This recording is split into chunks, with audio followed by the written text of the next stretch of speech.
Ya estamos por aquí, Marta Olivia López, buenas tardes. ¿Qué tal, Julio? Un gusto coincidir. Buenas tardes a Jorge Meléndez y a Salvador Frausto también. Jorge Meléndez, buenas tardes. Buenas tardes a los tres, a la audiencia y al equipo de Astillero. Gracias. Salvador Frausto, buenas tardes. Muy buenas tardes, Julio. Igual, saludos para Marta y para Jorge por arrancar la semana otra vez con ustedes.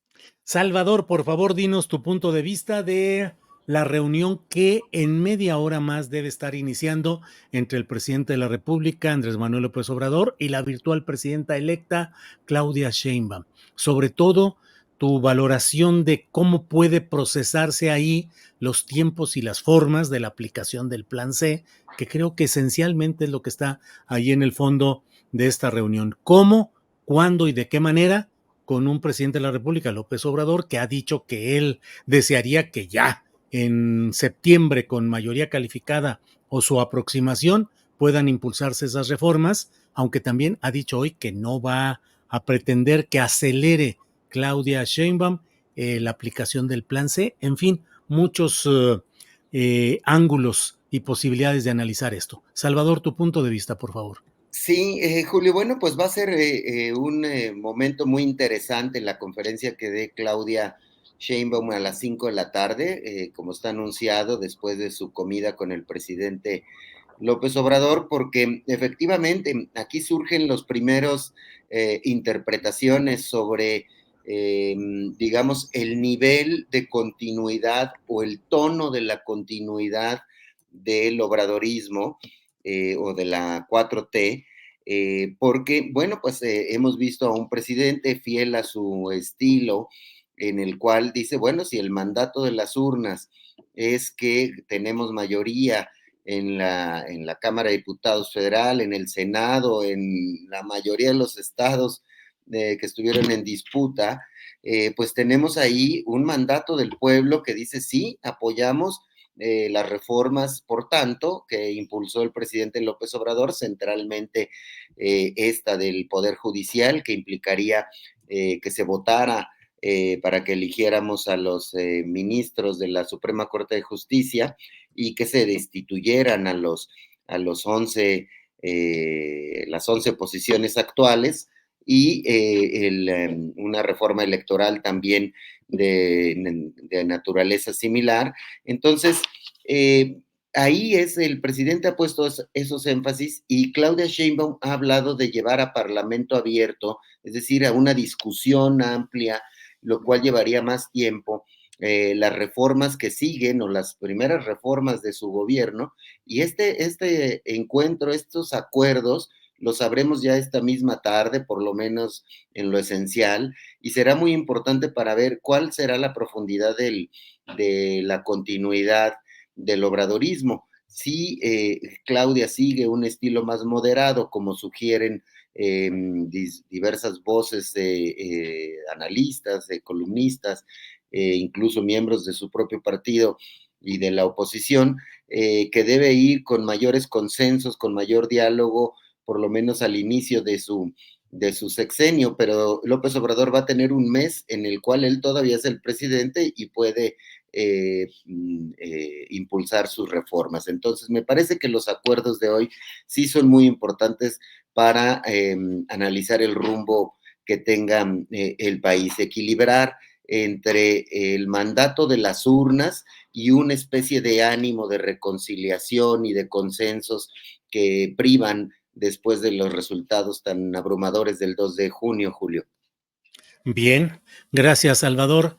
Marta Olivia, ¿qué opinas de esta reunión que está por iniciarse y que va a implicar, al parecer, pues los acuerdos acerca de cómo modular o cómo aplicar este plan C, radicalidad o moderación, a paso lento o a paso rápido? En fin, ¿qué opinas, Marta Olivia? Sí, a mí me parece que lo que dijo el presidente hoy en la mañanera respecto a, pues sí, un poco molesto, porque hay voces, sobre todo de la oposición, que hablan de que sería Claudia una calca, una copia de él. Entonces, él se molestó un poco y dijo, pues no, ella es protagonista, actora de un proceso de transformación como millones de mexicanos. Y sobre todo el mensaje me parece que fue a sus adversarios políticos, porque reconocen ella una mujer honesta y con capacidad de gobierno. Así que me parece que es importante esa primera forma de hablar de ella antes de esta reunión. Veremos qué es lo que nos dicen por la tarde-noche, pero sobre todo le confiere lo que ya es sabido, le confiere mucho criterio y autoridad, pero sobre todo dijo, subrayó moral, sobre todo situación y sobre todo ética y moral política. Así que me parece que esto viene a raíz de esta declaración que hizo Carmen Aristegui hace unos días, donde dijo que sería una tragedia, que a mí me parece, sigo pensando, es una declaración bastante misógina, que no es la primera vez, lamentablemente, de parte de Aristegui, donde habla de que sería una tragedia. O sea, ya adelantándose a algo que ni siquiera sucede, es la segunda vez que la descalifica. Dice que tengamos a una primera presidenta mujer que fuera una calca. De hecho, ella es la que acuña esta frase.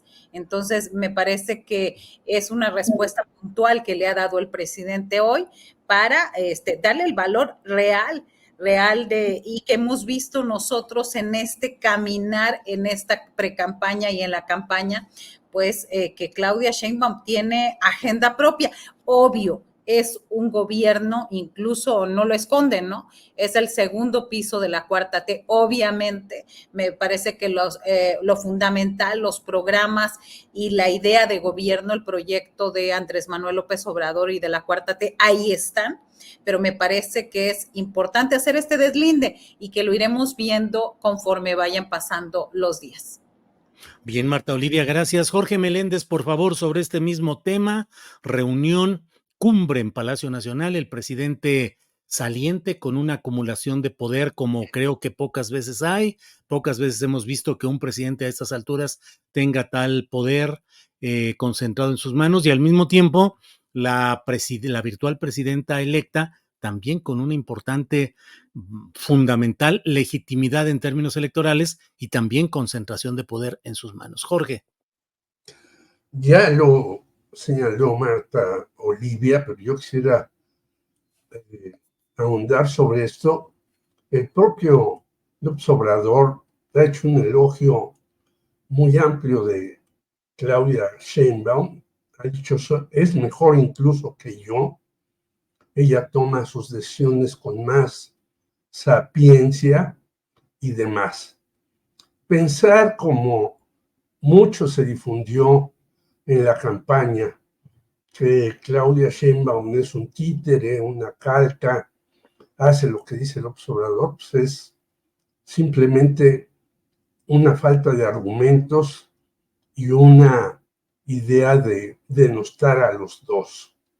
Yo creo que hay que esperar en la tarde. El propio observador ha dicho que él no va a precipitar las cosas. Yo creo que el que precipitó todo fue este señor Ignacio Mier de Puebla, que viene del grupo de Mario Marín, que es de ese tipo de personajes que para quedar bien con el presidente, pues se adelantan y quieren hacer las cosas para decir, aquí estoy, señor presidente, voy a ser fiel hasta la muerte con usted y ahora que venga la próxima, pues que me tomen en cuenta siendo senador para alguna otra cosa. No. Y yo creo que los mercados reaccionaron como era lógico, Julio. Los mercados tratan de defender sus intereses.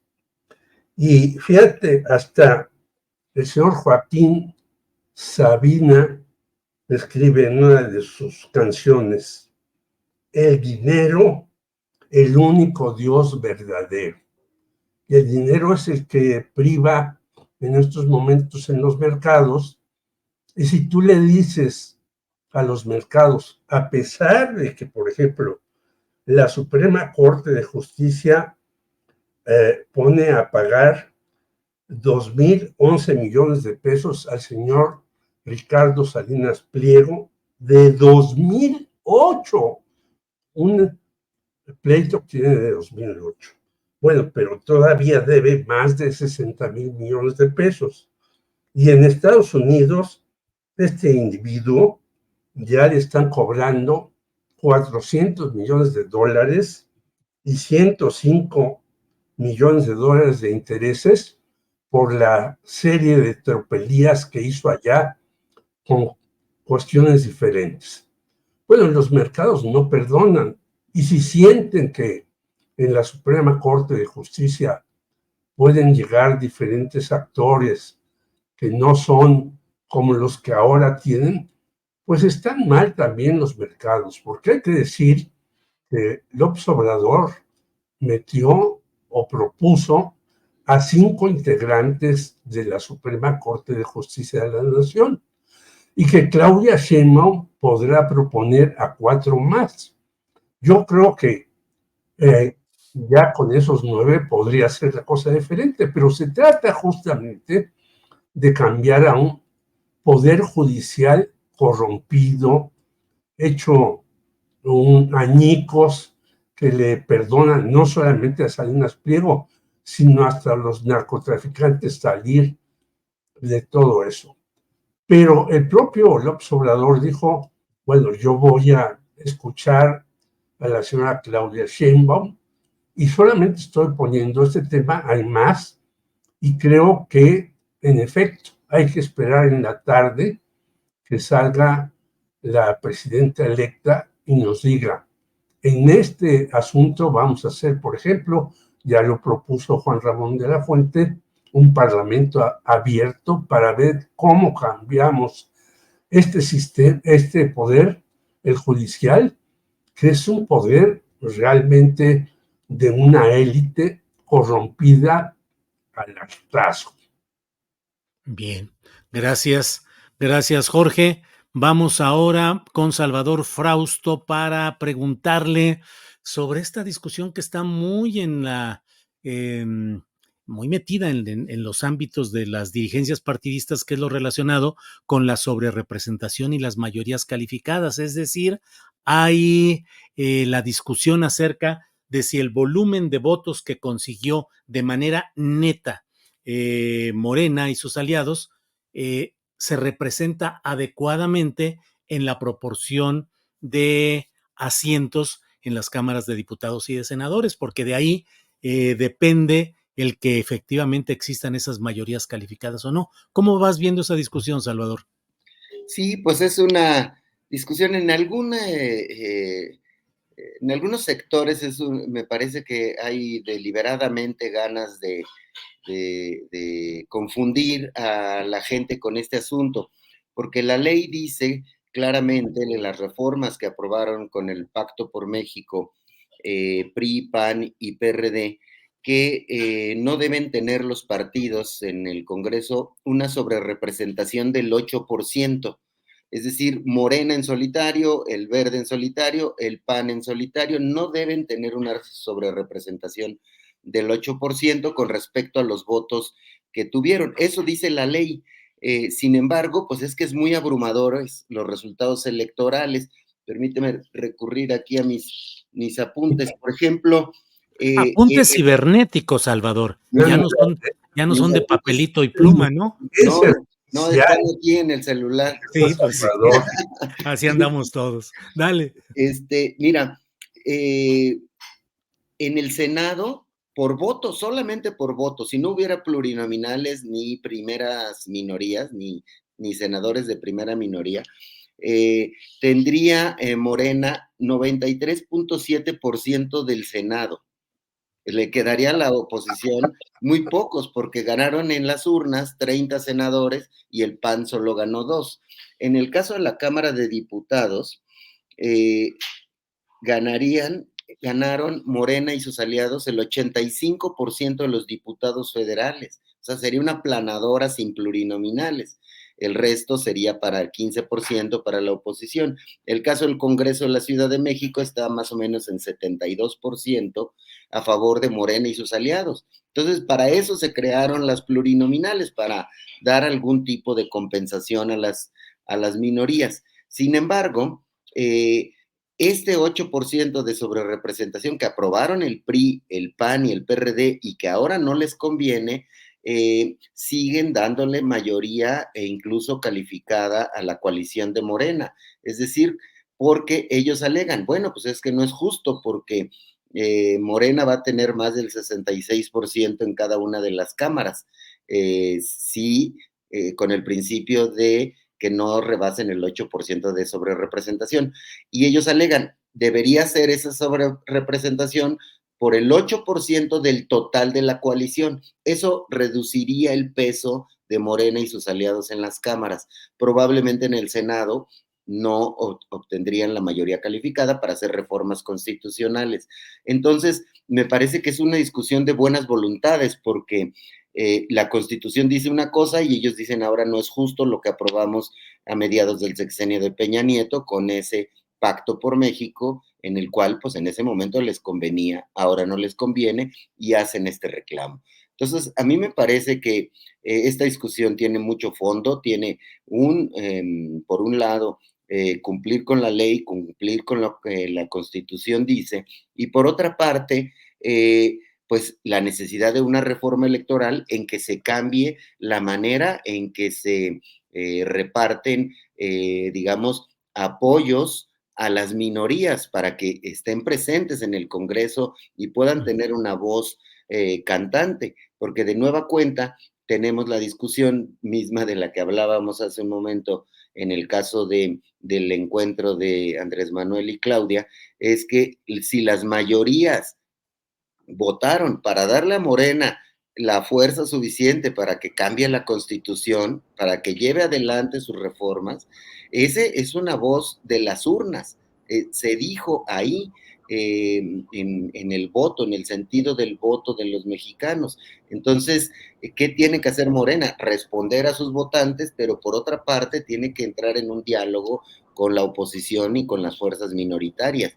Entonces, esos dilemas políticos me parece que deben mostrar, por una parte, una altura de mano tendida hacia la negociación por parte de Morena y por otro lado, una firmeza de lo que está pidiendo la ciudadanía. A mí me parece, y es una interpretación propia, que la ciudadanía votó en el 2024 para quitarle al PAN y al PRI y al PRD esa facultad que tenían de frenarle a López Obrador todas sus reformas del 21 al 24.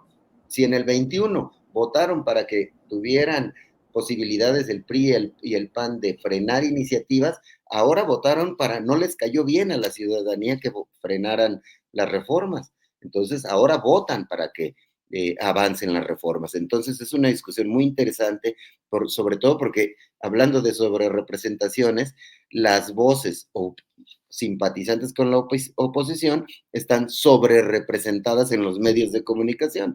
Entonces parece que todo mundo critica que no es justo lo que la ley dice, ¿no? Bien, bien, gracias. Gracias, Salvador. Marta Olivia, ¿qué opinas de este tema sobre representación y mayorías calificadas? Sí, me parece que democracia, la oposición en México ahora dice democracia sí, pero solo si me beneficia y si los ganadores no ganan casi todo. Sería entonces esta forma en la que se están dirigiendo. Son reformas que aprobaron el PRIAN y que ahora simple y sencillamente salen a argumentar que no están bien. Y otra vez pareciera que la democracia es cuando ninguna coalición tiene la mayoría en el legislativo, con este famoso discurso de los contrapesos. Entonces, primero me parece eso, me parece que es si el pueblo o la ciudadanía o los electores le dieron el poder a Morena y aliados, es porque confían en su gestión de gobierno, es porque confían en cómo ha sido su gestión y confían también que tiene que haber reformas fuertes para beneficiar a la mayoría, no a un grupito, no a los cuates, no a los nombres de siempre. Entonces, me parece que la oposición en un acto desesperado está buscando que esto no se dé, que siga pasando, y no han terminado de leer los números y los datos de las elecciones, no han terminado de hacerlo, están todavía, me parece, como en un choque emocional, y ahorita están saliendo a hablar en automático, tanto la oposición como sus líderes de opinión, que ya los vemos cada día más claros. Me parece eso que creo que es necesario que hagan un ejercicio de reflexión de qué pasó el 2 de junio y que sepan que ese voto se debe respetar y que si por algo se votó a favor de Morena y aliados es porque hay argumentos y que la ciudadanía se siente representado por el proyecto encabezado por Andrés Manuel López Obrador. En la mañana estaba leyendo la columna que escribió Santiago Nieto Castillo sobre el tema, sobre este tema en el Universal, y él dice que ante la derrota del PRIAN, el PRIAN desprestigia al INE en un acto desesperado por tratar de conseguir espacios legislativos que no consiguieron en las urnas. También, pues hay todo este debate acerca de que si la Constitución dispone o no dispone. Me parece que él señala, no se deje engañar, le habla a los ciudadanos, el límite de las sobrerepresentaciones por partido, no en conjunto por toda la coalición. Creo que lo que estamos viendo es un intento de la oposición por impedir que la voluntad de la mayoría de los mexicanos se vea reflejada en el actuar del Congreso. Y es interesante que al verse derrotados ampliamente, los partidos de oposición no quieran aceptar las reglas del juego electoral que ellos mismos aprobaron. Bien. Jorge Meléndez, sobre este tema, por favor, tu punto de vista. Ahora sí. Bueno, yo creo que estamos ante, como han dicho algunos opositores de López Obrador, ante un cambio de régimen. Muy claro, muy preciso, pero todavía no lo alcanzan a entender, ni alcanzan a ubicarse como deben estar.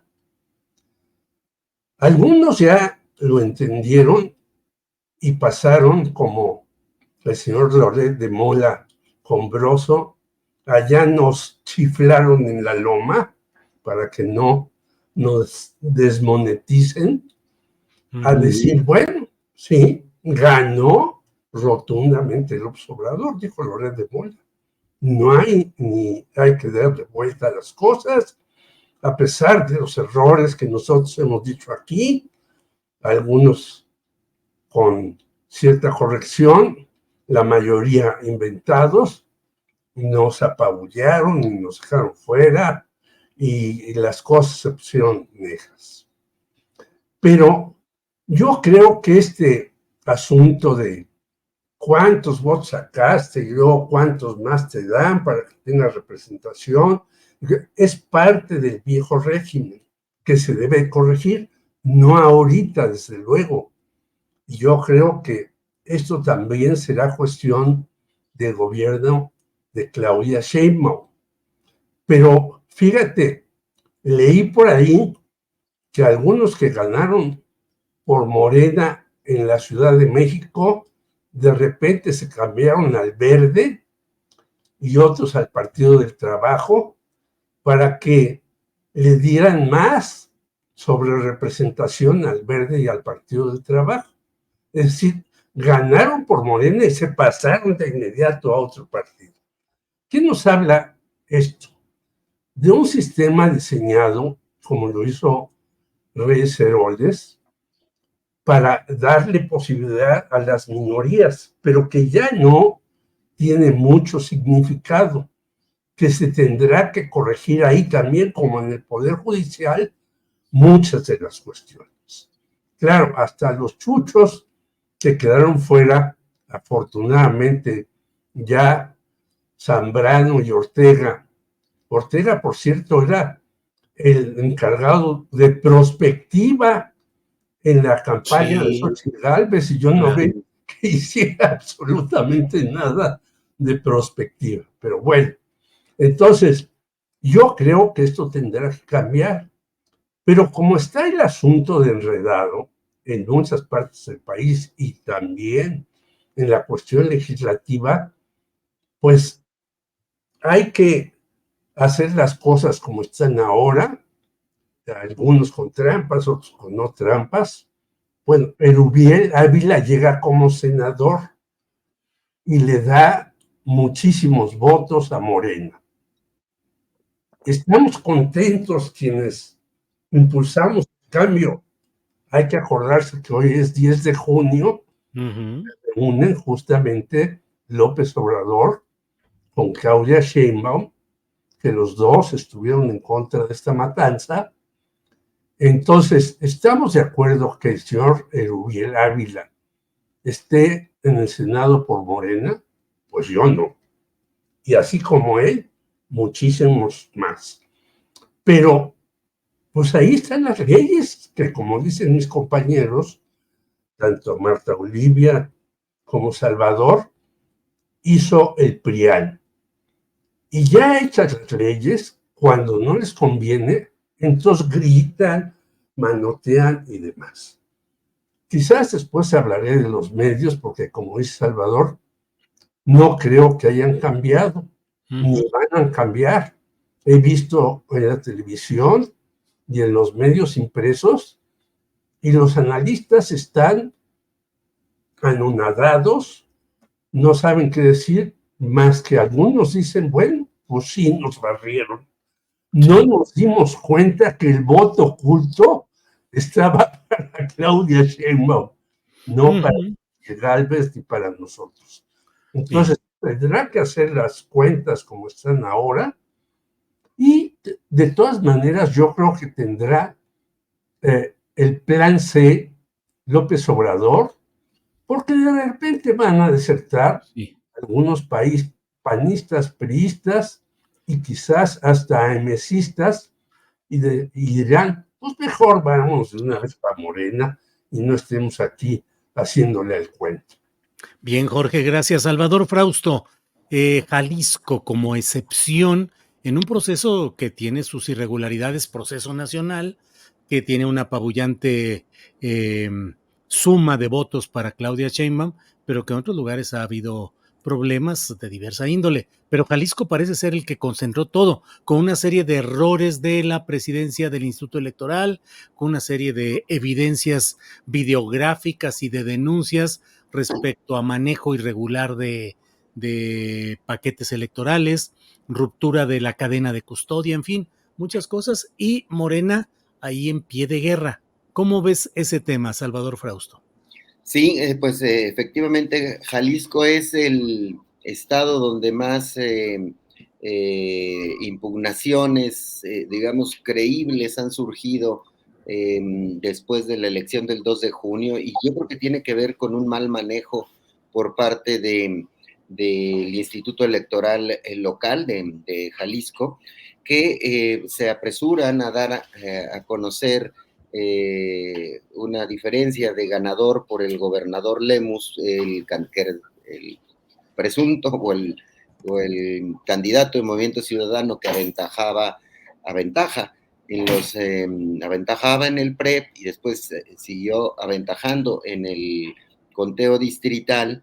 Ahora tocará revisar impugnaciones más concretas de ciertas urnas, de ciertas zonas, y se apresuraron con un porcentaje de alrededor del 60% a darlo a conocer. Después surgieron videos, surgieron estas imágenes que todos vimos de votos en bolsas de basura, aparentemente marcadas en favor del candidato, de los candidatos de Morena, de la candidata de Morena a la gubernatura. Entonces, se complicó muchísimo el asunto. Sin embargo, me parece que dentro del margen de irregularidades, al ver los cómputos distritales, ya será muy difícil que se mueva la diferencia entre Movimiento Ciudadano y Morena. Ahora bien, también eso les permite eventuales negociaciones en el futuro, es decir, entrando al terreno de las negociaciones políticas o de las que podrían darse en el futuro, probablemente Morena va a necesitar algunos votos de Movimiento Ciudadano para algunas reformas en el Senado.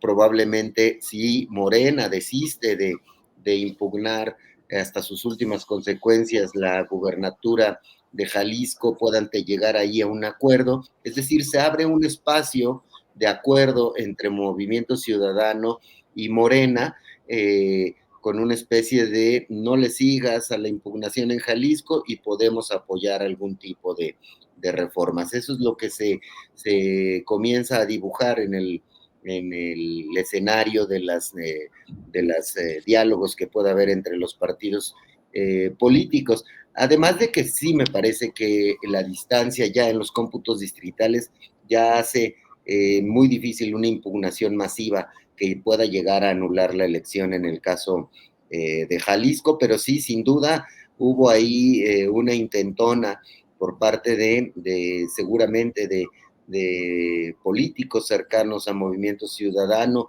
y por lo menos se fue en banda el Instituto Electoral de Jalisco, si no es que participó para tratar de favorecer a los aspirantes naranjas en Jalisco, Julio, porque también, bueno, pues está el dato del triunfo avasallador, que tuvo un triunfo más grande Claudia Sheinbaum como presidenta ahí en Jalisco, y luego la votación que viene por gobernador, pero bueno, eso se podría deber a un voto cruzado, ¿no?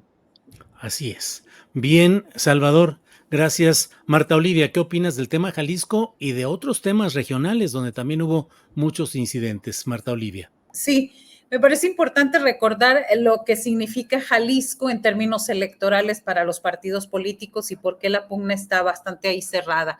Es el estado con el tercer mayor número de electores, 6.500.000 personas en la lista nominal. Solo está detrás del Estado de México y de la Ciudad de México en este rubro. Y bueno, Morena y aliados gobiernan tanto la entidad mexiquense como la capital del país. Por eso es la importancia que tiene para Movimiento Ciudadano retener Jalisco. También es uno de los bastiones electorales de cara a la contienda del 2030 y desde donde se puede impulsar el proyecto Naranja. Y hay que recordar que también Nuevo León, bueno, Jalisco y Nuevo León pues son de MC, y Nuevo León es el estado que tiene el sexto mayor padrón electoral del país. Oye, Marta Olivia, antes de que continúes, déjame recordar tantito que el otro día entrevisté precisamente a Pablo Lemus y le comenté de las divisiones que hay en MC, Enrique Alfaro, Dante Delgado, todo esto, y dijo en una frase así, dijo, desde Jalisco vamos a reconstruir MC, o sea, con la idea de que ellos pueden convertirse en la nueva locomotora para sacar adelante MC. Nada más eso, perdón, Marta Olivia. Así es, y bueno, es parte de eso, es parte de por qué es tan importante Jalisco y bueno, sobre todo unir con Nuevo León desde ahí hacer, y también recuerdo también las declaraciones que Xóchitl Gálvez, sí existe, todavía por ahí anda, y también llamó a Morena a respetar, entre comillas, pues el triunfo de ahí de MC. Digo, no tendría ni al caso hablar de Xóchitl Gálvez ahora, pero bueno, este es el asunto. Ahora bien, estaba revisando las cifras de la elección para gobernador y me parece que la ventaja de MC es considerable. 186,000 votos más que Claudia Delgadillo. Eso significa más o menos unos 5 puntos porcentuales de ventaja. Pero me parece que más allá de las irregularidades que se presentan en esta elección, que según Morena incluyen la actuación del Instituto Electoral y de Participación Ciudadana de Jalisco a favor de MC, me parece que lo que está en juego es el control gubernamental de la Cuarta T en una de las joyas de la corona electoral. Por eso, para MC significa retener su gobierno estatal con mayor peso y desde ahí volverse una opción, como te lo decía o como te lo dijo Lemus, ¿no? Para los electores mexicanos que no están a favor de la Cuarta T. Veremos qué dicen los tribunales. A mí me parece que ya la diferencia es muy, muy grande. Y si el Partido Naranja puede fortalecer desde Jalisco el proyecto de gobierno. También se me hacen muy desafortunadas las declaraciones de Paula Ramírez, presidenta del Instituto Electoral, cuando después de que se difundieron estas imágenes de Morena sobre las bolsas negras, dijo claramente, no reflejan desapego a la normatividad del instituto. Me parece También hay que decir, la amenazaron, tuvo amenazas de muerte muy fuertes, lo dijo Guadalupe Tadei en el Instituto Nacional Electoral en la pasada sesión. Se me hace bastante grave, pero lo que dice la señora, es decir, es grave lo que está pasando de estas amenazas que está teniendo, pero también es muy grave su actuación al decir que eso no viola la normatividad, que es algo casi normal. Eso se me hace bastante desafortunado, Julio. Bien, gracias, Marta Olivia. Jorge Meléndez, ¿qué opinas de este tema, por favor? Jalisco, Puebla, lo que se acumula por todos lados, Jorge. Pues mira, sobre Jalisco, ahora que hablaba Marta Olivia, la señora Carmen Aristegui le abrió un espacio rapidísimo a Jacobo Molina cuando salió del INE con Lorenzo Córdoba, y hoy dijo la señora Paula Ramírez, es de lo mejor que tiene el Instituto Nacional Electoral. Bueno, dicen que defensa en boca propia cuando no se debe es vituperio. Entonces, lejos de elevarla al señor Jacobo Molina, a esta señora que sí hay que preocuparse porque la están amenazando de muerte, todo eso, pues hizo una elección a modo. Y obviamente MC va a defender eso a como de lugar, porque no hay que olvidar que perdió Monterrey con Mariana Rodríguez. O sea que MC, si bien creció en votación, si bien va a llegar Luis Donaldo Colosio, pero no como ganador en la senaduría, si bien puede llegar Dante Delgado, etcétera, etcétera, en muchos lugares donde ellos tenían la esperanza de barrer porque son MC y porque los compadres Maínez y el gobernador de Nuevo León festejan desde antes el triunfo con chelas y con desbarajustes, pues hay un lugar ahí que habría que pelear por Morena, pero yo coincido con Salvador Frausto que no lo van a hacer a fondo. Y es otra de las cuestiones que tenemos en nuestra votación, que también lo planteó Marta Olivia. Es decir, en unos lados son muy estrictos y hasta yo me acuerdo cuando empecé a votar, pues no, esta boleta no tiene tachada ampliamente esta sigla, sino la tiene tachada a la mitad. Entonces, un voto nulo. Así decían en las casillas. Y así siguen diciendo. Entonces, el que hace la elección, pues hace luego muchas cosas que le favorecen a él, pero no a la ciudadanía. Yo creo que van a luchar un poco más en Morena por el caso de Jalisco, pero no creo que por el diferencial de 5 puntos o más vayan a decir, bueno, ahí muere, sino porque ¿para qué se enfrentan con MC si MC va a ser seguramente su aliado de Morena en muchas cuestiones que le van a interesar en los próximos 6 años y que MC, como ha hecho en muchos casos, va a votar con Morena? Por ejemplo, la Guardia Nacional, bueno, pues ellos la votaron, aunque también la votó el PRI, pero ahora el PRI ya está en 4º o 5º lugar y MC creció.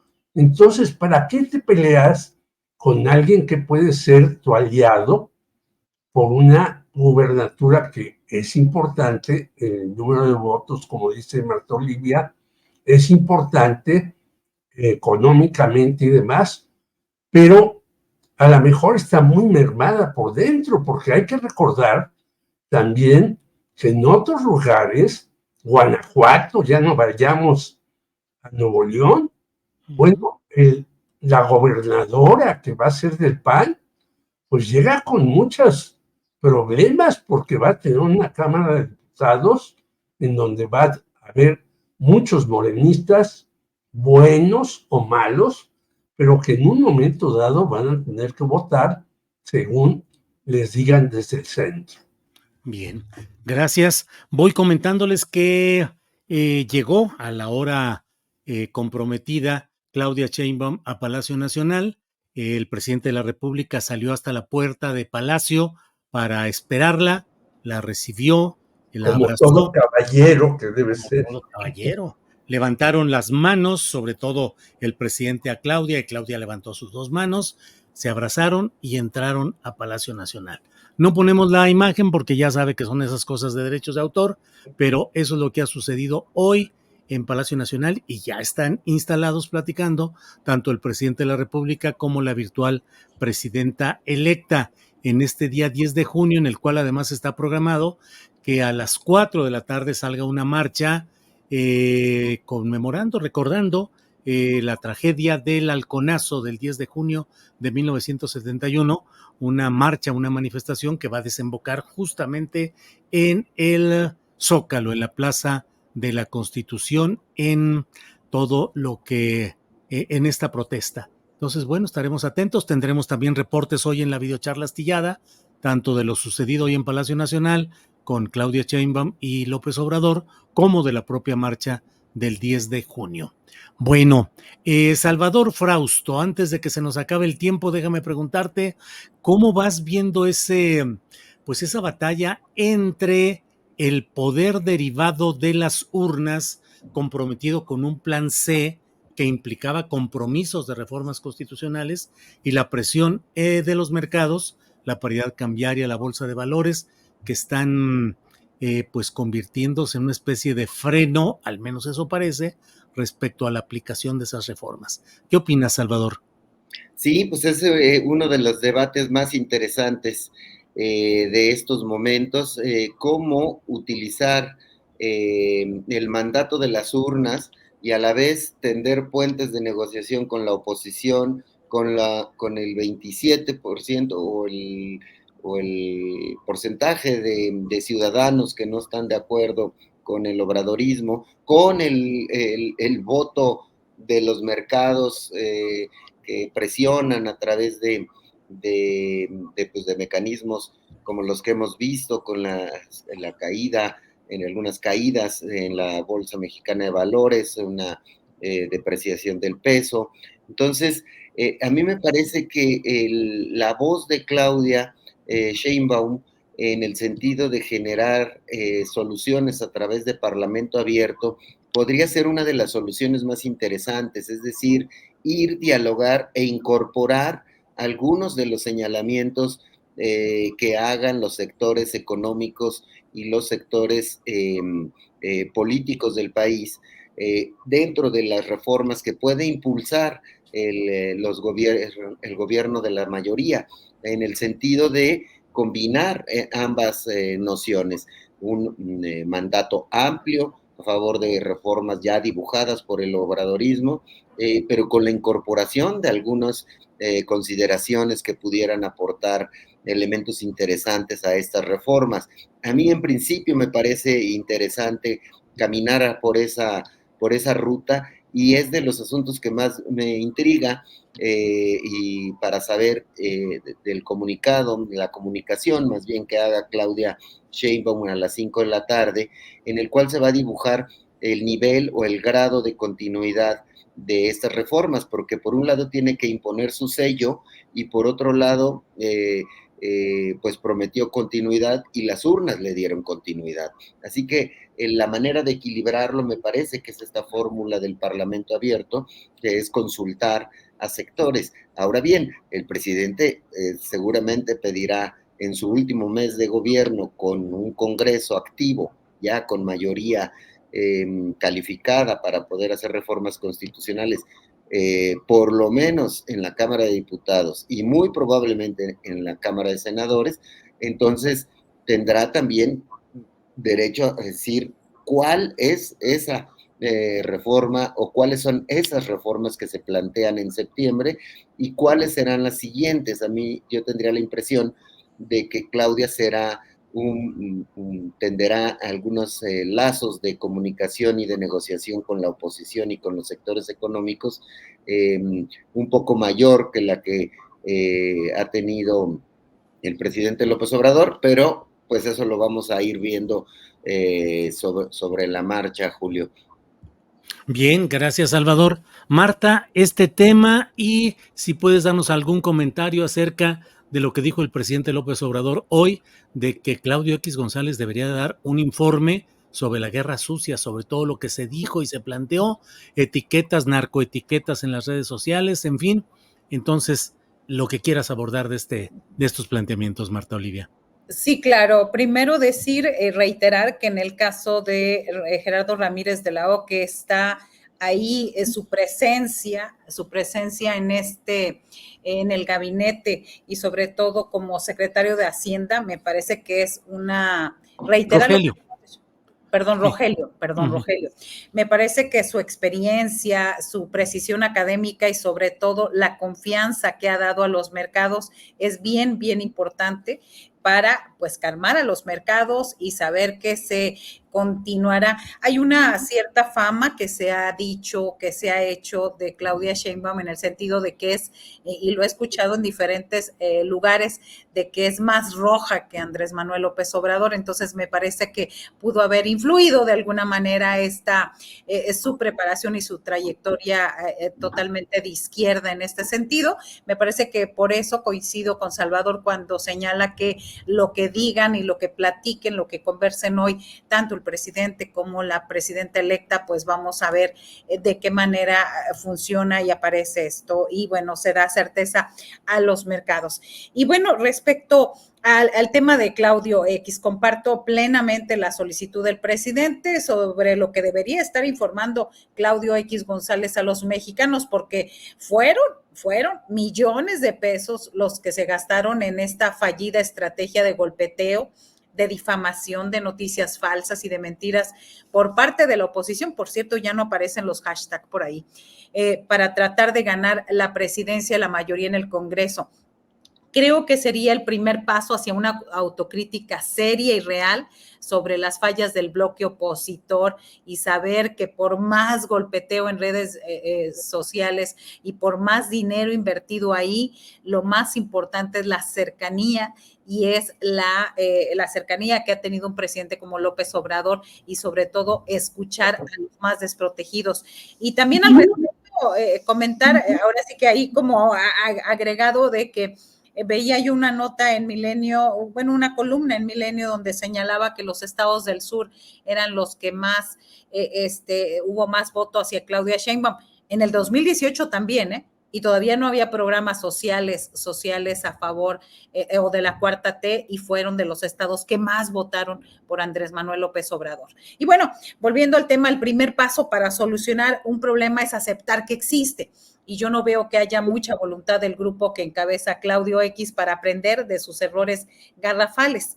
Lo que también demuestra esta opacidad del bloque opositor es quienes están realmente detrás del intento de arrebatarle el poder a la Cuarta T, quiénes son los opositores reales del proyecto de nación que encabeza López Obrador y posteriormente Claudia Sheinbaum.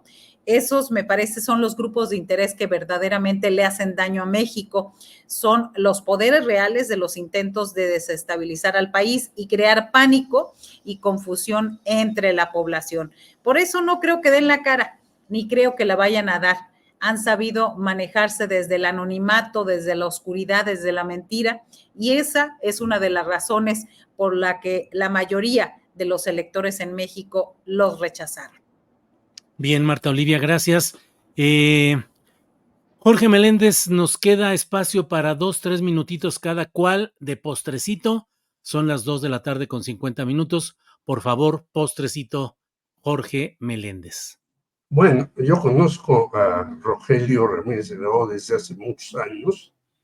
Él viene del primer partido socialdemócrata que fundó Luis Sánchez Aguilar, pero ya después se dedicó a ser asesorías financieras y demás.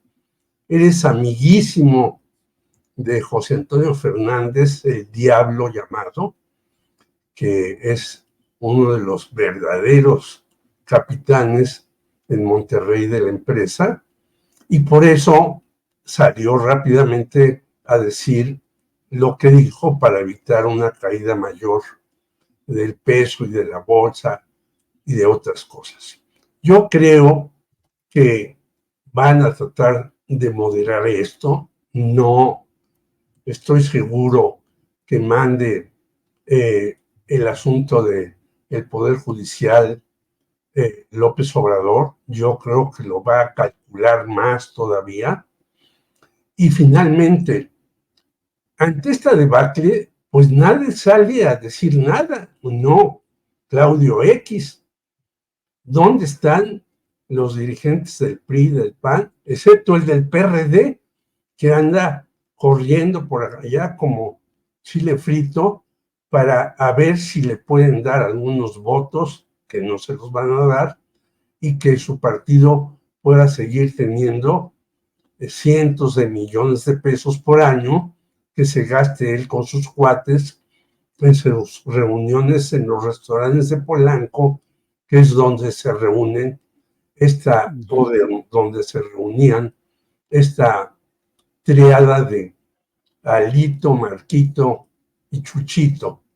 Por lo tanto, yo pienso que puede haber una moderación para hacer las reformas que se necesitan, que son varias, ya aquí las hemos señalado, y dejarle a Claudia Sheinbaum que ella sea la que vaya andando en el camino, claro, con un acuerdo con López Obrador, que él ha dicho que él se va, que no quiere ni siquiera recibir a sus cuates, a quienes lo apoyaron, quiere hacer un libro largo y quiere tener tranquilidad y meditación. Y que, bueno, si Claudia en algún momento dado le pide ir y demás, pues la recibirá, pero será la única. Yo creo que esto también calmará los mercados y no hay que olvidar, estamos en un sistema capitalista y los mercados importan. No porque me importen a mí defenderlos, creo que son voraces, hacen lo que les da la gana, pero importan para el país y hay que tener cuidado con ellos. Bien, Salvador Frausto, por favor, postrecito. Sí, sobre el mismo asunto de la investigación que se pide por parte de López Obrador y que ya había pedido Morena, concretamente Mario Delgado, había estado moviendo mucho el tema de investigar esta guerra sucia en redes sociales a través de los bots argentinos y otro tipo de granjas de bots que aparentemente compraron la alianza opositora.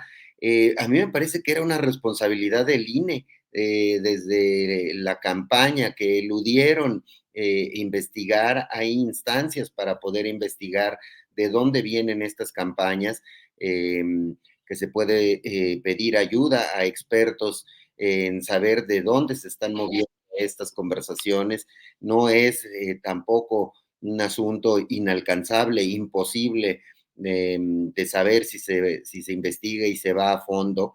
Y me parecería importante incluir eso en una futura reforma electoral, porque las redes sociales, si bien esa campaña no pegó, la de narcopresidente y narcocandidata, no se reflejó en las urnas, sí reforzó la idea de un sector del electorado identificado con el antiobradorismo, en el cual siguen repitiendo sin pruebas ese tipo de discursos, reforzado por una serie de informaciones y reportajes en medios extranjeros, medios internacionales que traían esa narrativa. Entonces, a mí me parece que sí debe de buscarse cómo investigar a fondo ese tipo de guerra sucia que incide en las elecciones, porque incluso podrían eventualmente incidir más que prohibirle a un candidato decir la palabra cártel inmobiliario